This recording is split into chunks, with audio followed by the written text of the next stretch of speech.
3 ways that hypnosis catalyzes change. That's what we're looking at in this video. And before we get into that, I'm just going to say, if you're interested in hypnotic change work, I have a training running at the end of September, live and online, on adaptive hypnotic change work. Find details somewhere in a pop-up in this screen or in the About section of this video. Okay, let's get into this. 3 ways that hypnosis catalyzes human change.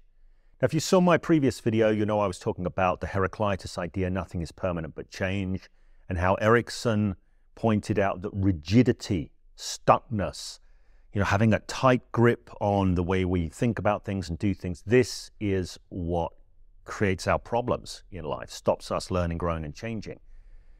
Now, Erickson, of course, one of his favorite tools was hypnosis. Not his only tool, but one of his favorite tools. And for me, also as a change work practitioner, hypnosis is a tool, I suppose you could call it. It's really a set of tools that I too make great use of. Thinking about things hypnotically is something that I make great use of in the change work that I do. So what are the 3 ways that hypnosis can unstick people or catalyze change? I'm going to just say, before I get into this, that hypnosis isn't one thing. People go, what is hypnosis? Hypnosis isn't one thing. Hypnosis is a practice. Hypnosis is a craft. Okay, so there's a whole bunch of understanding, skills, sensibilities, and different ways of doing hypnosis. So I'm going to give you a couple of ways of thinking about hypnosis just before we get into this super quickly, so as to help you make sense of what we're talking about. First of all, I'm known as the Hypnosis Without Trance guy. So my definition for hypnosis without trance in the Hypnosis Mastery Program 2.0 is the use of language and communication to direct attention, lead cognition, and seed ideas for the purpose of leading somebody into an altered experience of reality.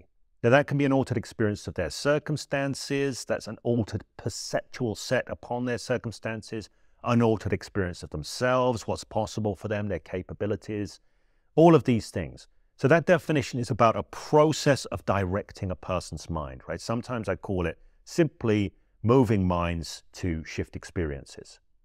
Okay, so that's one definition of hypnosis, a process definition of hypnosis.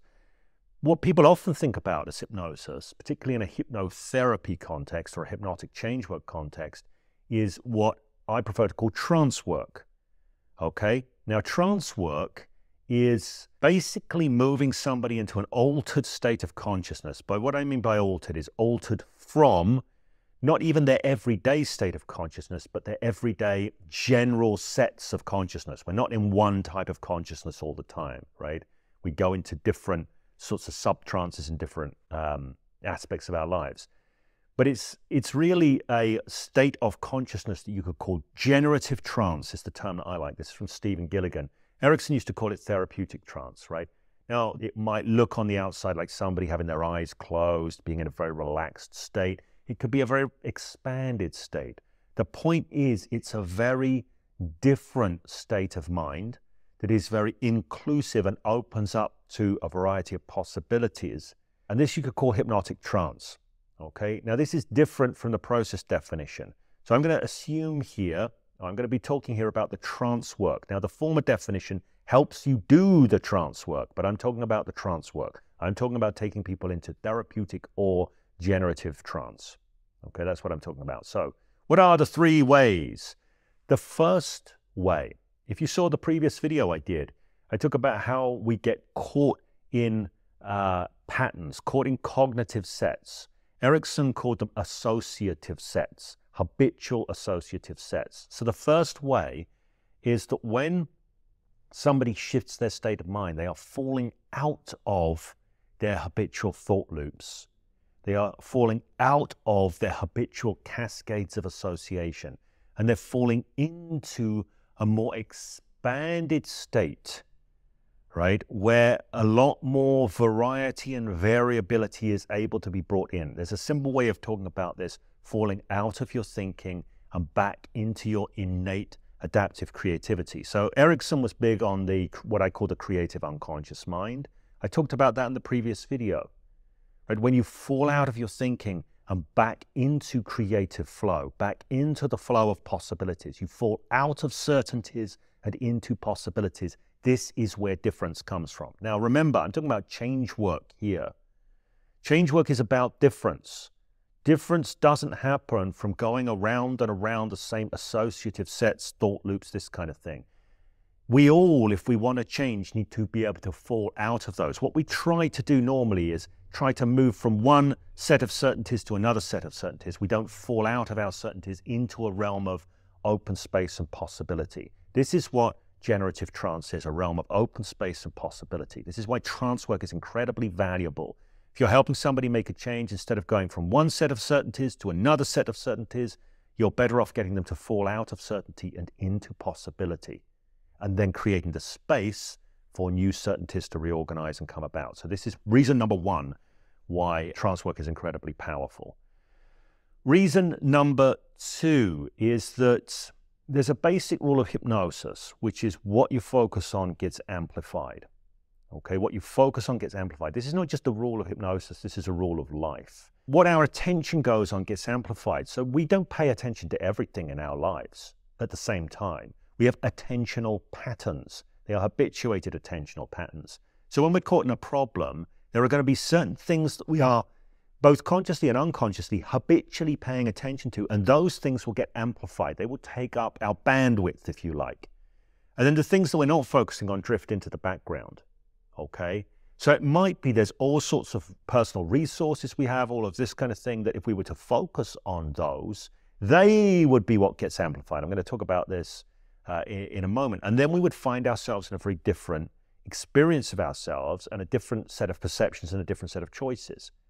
So the second way that hypnosis is extremely valuable for change is by focusing attention with intention, to use a term from Michael Yapko. Focusing attention with intention. What we focus on grows. What we take our focus away from shrinks.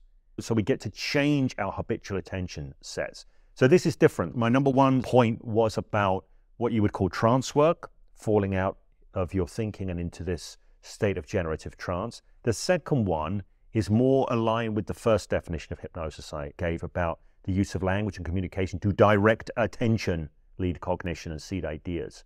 Right? We are directing attention strategically to bring new things into the foreground when we're doing hypnotic change work with people. This reweaves perceptual sets, okay? And it reweaves all sorts of other stuff as well, which brings me to point number three. As we are directing attention, leading cognition, seeding ideas, there's something very, very important that we're doing, and it is creating new distinctions and new associations, or we are inviting somebody's creative unconscious mind into a realm where they create new distinctions and new associations. Now, let me see what I mean by this. Distinction is the very foundation of sense making, right? We separate this from that. When we come into the world, it is said that babies don't even have a separation between self and other, right? They're just kind of one undifferentiated consciousness. They don't see that as being different from this. They've got no this, that distinction. The first distinction that a baby will make is, the distinction of what's me and what's not me, right?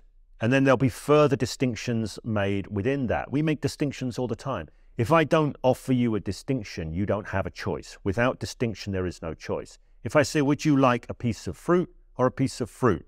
You'd be like, there's no choice there, right? But you have a distinction between fruit and not fruit, right? You have a distinction between fruit and guitar. But if I say fruit and fruit, you've got no choice. If I say, would you like an apple or an orange? Now there's a distinction. Now there's a choice. So we make sense of the world by making distinctions between different kinds of things, right? I'm seeing my guitars up on the wall in the camera monitor there. Like somebody who knows nothing about guitars won't make much of a distinction between one electric guitar and another. But somebody who knows a lot about guitars can make a distinction, has preferences within those distinctions, okay? Somebody that doesn't like heavy metal music, for example, will go, oh, it's all just noise. There's no distinctions made within it, but a connoisseur makes lots of distinctions, right? So distinction is really important. One of the things that hypnosis can be good for is being a vehicle for introducing new distinctions, right? A vehicle through suggestion work. You'll have heard of hypnotic suggestion, even if you're not a practicing hypnotist. Suggestion work is powerful for introducing new distinctions that create new choices.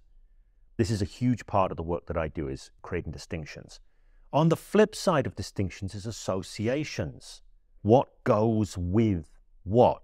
Because sometimes when you've got a distinction between something, you can partition things off that would be useful to come together. Now, one example of this is people often have resourceful ways of doing things and thinking about things in one area of their life, but it's distinguished from another area of their life where they have problems. And it's never occurred to them to bring the one across to the other to create a new association. Okay, so one of the things that I'll often do with people, and I was working with a guy just a few weeks ago like this, he had all sorts of problems and issues in his personal life. He was getting caught up in all sorts of upsetting thoughts about relationships within his family dynamic and this kind of thing. But in his professional life, he was extremely good at looking at patterns objectively and diagnosing problems in terms of looking at them as patterns, right? Okay, what's what and what needs to be done. And he could do that in a very stepped back, objective way. Now, it occurred to me that it might create a useful difference if he could have that kind of objectivity inside of his family life. So I helped him, using hypnotic suggestion work, create some associations between the two. This isn't forcing associations on, but it's opening up a possibility of a channel to explore for his creative unconscious mind. He did this, and immediately solutions appeared. Solutions that I couldn't have thought of and he couldn't have thought of ahead of time. So that's the third way, is creating distinctions and creating associations. I've just given 3 ways there. Those are not the only ways, but they are significant and powerful ways. And the reason I offer those is because a lot of people will go, well, you know, what is this kind of hypnosis stuff? Is it just woo-woo? Is it just placebo? Is it just whatever? And of course, you know, placebo, I always say placebo is a form of hypnosis rather than hypnosis is a form of placebo, but that's probably another video. There's a lot to hypnosis, right?